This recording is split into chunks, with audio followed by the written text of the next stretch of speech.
the vanguard of a quiet invasion, even on Beirut's seafront Corniche. Syrian refugee children are grafting away, trying to scrape a living selling balloons and cheap Chinese toys. Ismail is 14, doing this for more than 3 months. He came here from Aleppo after rebels destroyed his family's house. Life here is tough. If the police catch me, they take my toys and put me in jail. They make us pay fines, sometimes $500 or more. I'm not afraid of them. They always let me go. The children here are not even statistics. They don't officially exist. They're not registered. They have no papers. Many of them were brought by the police to this care home after being caught working on the streets. Yusuf is just 6 years old. 3 times now, he wants to stay.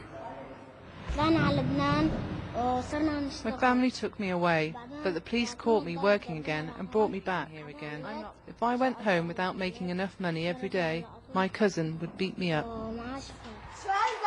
The shelter has coped with 500 children in the past year.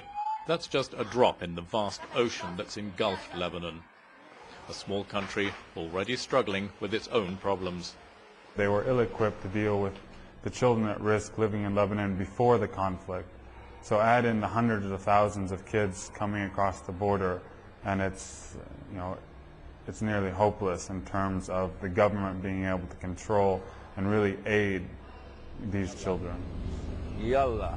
Many young children spend their day on the street, simply begging or selling chewing gum or tissues. None of these children here have been to school, and they face a huge raft of problems. You can think of food, clothing and shelter, above all schooling, and what happens if they get sick? Beyond that, what does the future hold for children like this and tens of thousands of others? And the numbers are piling up by the day. This woman came here just 2 weeks ago from Damascus, where her husband was killed. She's preparing her 11-year-old son for a tough life. I beat him up so he learns how to be a man. People whose lives aren't hard will never learn. I want him to work, but there's nothing so far. Night falls.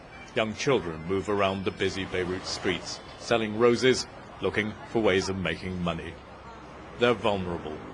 The scope for abuse and exploitation's obvious. And who can say whether they'll ever be able to go home?